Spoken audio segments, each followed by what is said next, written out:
Tarzan of the Apes by Edgar Rice Burroughs. Chapter 10. The Fear Phantom. From a lofty perch Tarzan viewed the village of thatched huts across the intervening plantation. He saw that at one point the forest touched the village, and to this spot he made his way, lured by a fever of curiosity to behold animals of his own kind, and to learn more of their ways and view the strange lairs in which they lived.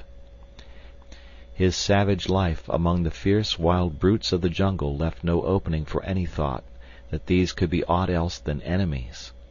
Similarity of form led him into no erroneous conception of the welcome that would be accorded him should he be discovered by these, the first of his own kind he had ever seen. Tarzan of the Apes was no sentimentalist. He knew nothing of the brotherhood of man. All things outside his own tribe were his deadly enemies, with a few exceptions of which Tantor the elephant was a marked example. And he realized all this without malice or hatred. To kill was the law of the wild world he knew. Few were his primitive pleasures, but the greatest of these was to hunt and kill, and so he accorded to others the right to cherish the same desires as he, even though he himself might be the object of their hunt. His strange life had left him neither morose nor bloodthirsty. That he joyed in killing, and that he killed with a joyous laugh upon his handsome lips, betokened no innate cruelty. He killed for food most often, but, being a man, he sometimes killed for pleasure, a thing which no other animal does. For it has remained for man alone among all creatures to kill senselessly and wantonly, for the mere pleasure of inflicting suffering and death. And when he killed for revenge or in self-defense, he did that also without hysteria, for it was a very business-like proceeding which admitted of no levity. So it was that now, as he cautiously approached the village of Mbonga, he was quite prepared either to kill or be killed, should he be discovered. He proceeded with unwonted stealth, for Kulonga had taught him great respect for the little sharp splinters of wood which dealt death so swiftly and unerringly. At length he came to a great tree, heavy laden with thick foliage and loaded with pendant loops of giant creepers. From this almost impenetrable bower above the village he crouched, looking down upon the scene below him, wondering over every feature of this new, strange life. There were naked children running and playing in the village street. There were women grinding dried plantain in crude stone mortars, while others were fashioning cakes from the powdered flour. Out in the fields he could see still other women hoeing, weeding, and gathering. All wore strange protruding girdles of dried grass about their hips, and many were loaded with brass and copper anklets, armlets, and bracelets. Around many a dusky neck hung curiously coiled strands of wire, while several were further ornamented by huge nose rings.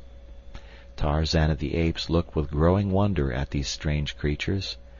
Dozing in the shade he saw several men, while at the extreme outskirts of the clearing he occasionally caught glimpses of armed warriors, apparently guarding the village against surprise from an attacking enemy. He noticed that the women alone worked. Nowhere was there evidence of a man tilling the fields or performing any of the homely duties of the village. Finally his eyes rested upon a woman directly beneath him.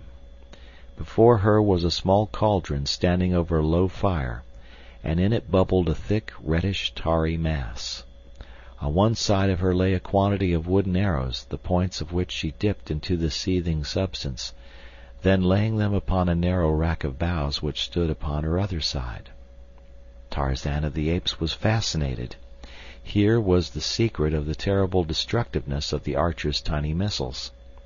He noted the extreme care which the woman took that none of the matter should touch her hands, and once when a particle splattered upon one of her fingers, he saw her plunge the member into a vessel of water and quickly rub the tiny stain away with a handful of leaves.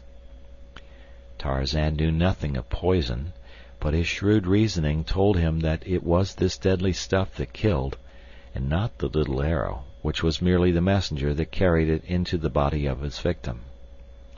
How he should like to have more of those little death-dealing slivers. If the woman would only leave her work for an instant he could drop down, gather up a handful, and be back in the tree again before she drew 3 breaths. As he was trying to think out some plan to distract her attention, he heard a wild cry from across the clearing. He looked and saw a black warrior standing beneath the very tree in which he had killed the murderer of Kala an hour before. The fellow was shouting and waving his spear above his head. Now and again he would point to something on the ground before him. The village was in an uproar instantly. Armed men rushed from the interior of many a hut and raced madly across the clearing towards the excited sentry. After them trooped the old men and the women and children until, in a moment, the village was deserted. Tarzan of the Apes knew that they had found the body of his victim, but that interested him far less than the fact that no one remained in the village to prevent his taking a supply of the arrows which lay below him. Quickly and noiselessly he dropped to the ground beside the cauldron of poison. For a moment he stood motionless, his quick, bright eyes scanning the interior of the palisade. No one was in sight.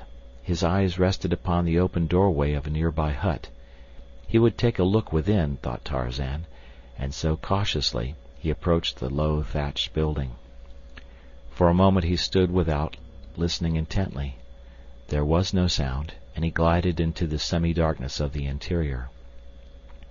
Weapons hung against the walls, long spears, strangely shaped knives, a couple of narrow shields.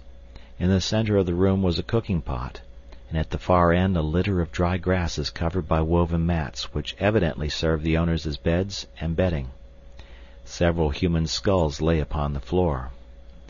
Tarzan of the Apes felt of each article, hefted the spears, smelled of them, for he saw largely through his sensitive and highly trained nostrils. He determined to own one of these long pointed sticks, but he could not take one on this trip because of the arrows he meant to carry. As he took each article from the walls, he placed it in a pile in the center of the room.